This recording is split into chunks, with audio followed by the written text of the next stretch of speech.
Bonjour à toi. Alors, je ne suis pas coach parce que j'ai passé une certification. Enfin, si, j'ai des formations. Mais ce n'est pas pour moi ce qui a fait que j'ai fait ce métier. Je suis coach parce que j'étais plusieurs fois à genoux dans ma vie. Et que c'est là, à genoux, que j'ai appris que ce qui change vraiment les choses, c'est de pouvoir se relever. Je vais t'expliquer. Je vais te raconter un petit peu mon histoire. Pas pour que tu aies pitié de moi, pas pour t'impressionner, c'est pas du tout ça, mais parce que je crois que tu mérites de savoir à qui tu parles vraiment et qui je suis réellement. Je suis pas juste une image ou un personnage, je suis une vraie personne avec une vraie vie et des vraies épreuves de la vie. En fait, il y a une période de ma vie, en gros, je devais avoir 30 ans, où à ce moment-là, j'avais une vie qui ressemblait à quelque chose de bien, même très bien. Un rôle, des responsabilités, des gens autour de moi, et je fonctionnais très bien. Je gérais, je tenais. Je tenais très très bien tout ce que je devais faire, comme on fait dans la vraie vie. Mais en fait, à l'intérieur, j'étais vide. Pas d'une façon que j'aurais su nommer à l'époque parce que je savais pas ce que je ressentais. Juste une sensation diffuse de faire les choses sans vraiment être là. Mais je les faisais. De regarder ma vie se dérouler depuis quelque part une vitre, une fenêtre. De sourire, de dire que tout va bien. Mais en fait, j'étais pas alignée, j'étais pas bien. J'avais arrêté de me demander ce que moi je voulais vraiment. Ce qui me faisait du bien, ce qui en fait, m'animait en fait à l'époque. Parce que depuis tellement longtemps, je m'étais construite autour des autres, autour de ce que j'apportais, autour de pourquoi j'étais utile, à la hauteur, que je savais plus vraiment en fait qui j'étais en dehors de tout ça. Et puis la vie a commencé à faire ce qu'elle fait parfois. Elle m'a mis face à des choses que je ne pouvais plus éviter. J'ai eu premièrement une dépression justement à 29-30 ans d'abord. Ce mot que je n'aimais pas utiliser parce que il me faisait peur, mais c'est ce que c'était. C'était une période où tu ne comprends pas pourquoi tu vas mal en fait. Parce que de l'extérieur, rien ne justifie que tu ailles mal, pardon. Et pourtant, le matin, tu ne trouves plus la force. Tu n'arrives plus à voir comment ça pourrait changer, comment tu peux avancer. Tu continues à fonctionner parce que tu n'as pas le choix. Mais tu te sens vide. Mais tu sais pas exactement ce qui se passe. Ensuite, j'ai eu des fausses couches, plusieurs. Ces deuils silencieux que la société ne reconnaît pas vraiment parce qu'il n'y a pas de corps, pas d'enterrement, pas de rituel. Juste toi, avec ta perte, et surtout l'obligation de continuer à faire comme si. Ces épreuves m'ont vraiment brisé d'une façon que je n'avais pas anticipée. Et chaque fois, je me suis relevée en me disant, faut que j'avance, faut que j'avance. Pas parce que j'étais forte, parce que, en fait, je ne savais pas faire autrement.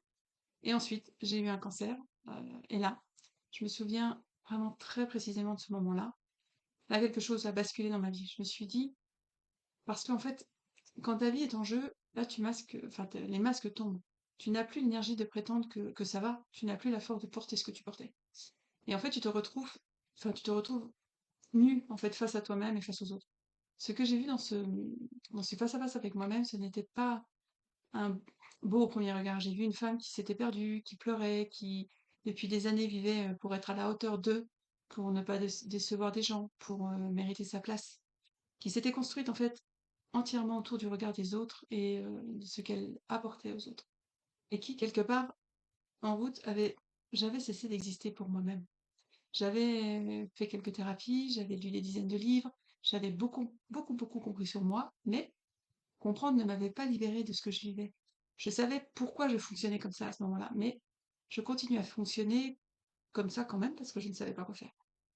Ce qui a tout changé, en fait, c'est quand j'ai arrêté de chercher, de comprendre davantage et j'ai commencé à aller vraiment libérer qui était bloqué vraiment en profondeur. Ces croyances gravées en moi depuis l'enfance, cette conviction, en fait, inconsciente surtout, que mon amour se gagnait, que ma valeur se méritait, que si j'existais pour moi plutôt que pour les autres, j'allais perdre quelque chose d'essentiel. En fait, quand j'ai commencé à défaire ça, vraiment pas juste l'intellectualiser en fait, mais vraiment quelque chose s'est ouvert à ce moment-là. Une légèreté que je n'avais pas connue depuis des années. L'impression de revenir à moi, de me reconnaître. Et en fait, c'est de là qu'est né Éveil, mon programme d'accompagnement. En fait, c'est pas une théorie, c'est une expérience. C'est la mienne. Donc c'est vrai que c'est ce que j'ai vécu. Aujourd'hui, j'accompagne des femmes qui ressemblent à ce que j'étais.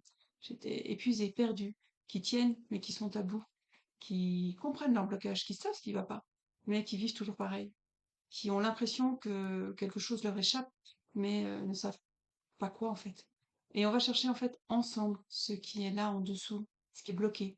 Je ne suis pas pour moi une coach qui te dira tout va bien se passer si tu penses positif.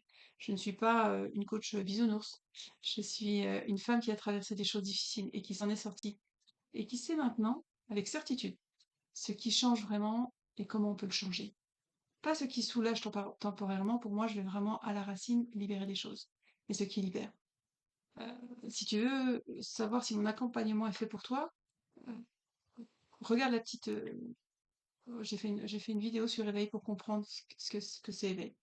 On peut aussi prendre un appel de clarté pour faire le point ensemble, pour regarder ce qui se passe en toi, pour que tu puisses déposer, pour voir honnêtement si, si je suis la bonne personne pour pouvoir t'aider. Voilà, je serai là et je t'expliquerai un petit peu comment moi je fonctionne.